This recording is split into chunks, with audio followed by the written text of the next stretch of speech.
നമസ്കാരം, മലയാളി വാർത്തയിലേക്ക് സ്വാഗതം. പലതരത്തിലുള്ള തട്ടിപ്പുകളുമുണ്ട്. ആ തട്ടിപ്പുകളിലെല്ലാം തന്നെ മൂക്കും കുത്തി മലയാളികൾ വീഴാറുമുണ്ട്.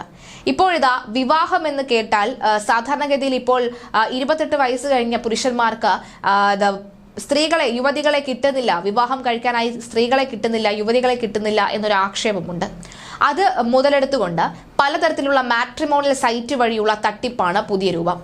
മാട്രിമോണിയൽ സൈറ്റ് വഴി യുവതിയെ പരിചയപ്പെട്ട് ലക്ഷങ്ങൾ തട്ടിയെടുത്തു എന്ന പരാതിയിൽ പ്രവാസി യുവാവിനും ഭാര്യയ്ക്കുമെതിരെ കേസെടുത്ത പോലീസ്. ഇരിങ്ങാലക്കുട സ്വദേശികളായ അൻഷാദ് മഹസിൽ, ഇയാളുടെ ഭാര്യ നിത അൻഷാദ് എന്നിവർക്കെതിരെയാണ് കളമശ്ശേരി പോലീസ് കേസെടുത്തിരിക്കുന്നത്. എന്തായാലും കളമശ്ശേരി സ്വദേശി തന്നെയാണ് കേസും നൽകിയിരിക്കുന്നത്. വിവാഹ വാഗ്ദാനം നൽകി യുവതിയുടെ 25 ലക്ഷം രൂപയാണ് ഇവർ തട്ടിയെടുത്തത്. കേസിൽ വിദേശത്തുള്ള പ്രതിയെ നാട്ടിലെത്തിക്കാൻ പോലീസ് ശ്രമം തുടങ്ങിയിട്ടുണ്ട്. കഴിഞ്ഞ സെപ്റ്റംബറിലാണ് കളമശ്ശേരി സ്വദേശിയായ യുവതിയുടെ പരാതിയിൽ പോലീസ് പ്രവാസി യുവാവിനെതിരെ കേസെടുത്തത്. ഇയാളെ ഉടൻ തന്നെ പിടികൂടിയില്ല എങ്കിൽ കൂടുതൽ പേർ തട്ടിപ്പിന് ഇരയാകുമെന്ന ആശങ്കയിലാണ് പരാതിക്കാരി. ഈ പുനർവിവാഹത്തിനായി മാട്രിമോണിയൽ സൈറ്റിൽ പേര് രജിസ്റ്റർ ചെയ്യുന്ന സ്ത്രീകളെ ആൾമാറാട്ടം നടത്തി സാമ്പത്തിക ചൂഷണം നടത്തുകയാണ് ഇവരുടെ രീതിയെന്ന് പോലീസ് പറയുന്നു. കളമശ്ശേരി സ്വദേശിയായ യുവതി 2022 പുനർവിവാഹിതത്തിനായി വേ2 നിക്കാഹ് എന്ന മാട്രിമോണിയൽ സൈറ്റിൽ പേര് രജിസ്റ്റർ ചെയ്തത്.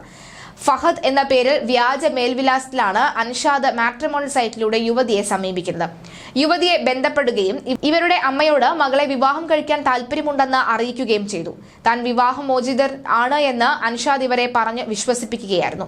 അൻഷാദ് വിദേശത്തേക്കായതിനാൽ തന്നെ ഭാര്യ നിതയെ സഹോദരി എന്ന് പറഞ്ഞ് പരിചയപ്പെടുത്തി. നിതയും മറ്റൊരാളും കളമശ്ശേരിയിലെത്തി വിവാഹം ഉറപ്പിക്കുകയും ചെയ്തു. പിന്നീട് ബിസിനസ് തകർന്നെന്നും സാമ്പത്തിക ബുദ്ധിമുട്ടുകൾ കാരണം നാട്ടിൽ വരാൻ പറ്റില്ല എന്നും പറഞ്ഞതാണ് സഹോദരി എന്ന് പരിചയപ്പെടുത്തിയ ഭാര്യ നിതയുടെ അക്കൗണ്ടിലേക്ക് പൈസ ഇടാൻ യുവാവ് ആവശ്യപ്പെട്ടത്. നാട്ടിൽ വരാൻ പറ്റാത്തത് കാരണം ദുബായ് പോലീസ് സ്റ്റേഷനിൽ കീഴടങ്ങി ജയിലിൽ ആണെന്നാണ് ഇയാൾ യുവതിയെ തെറ്റിദ്ധരിപ്പിച്ചത്. ഈ സമയം അൻഷാദ് 1.5 മാസത്തെ അവധിക്ക് നാട്ടിൽ വന്നു പോയിരുന്നു.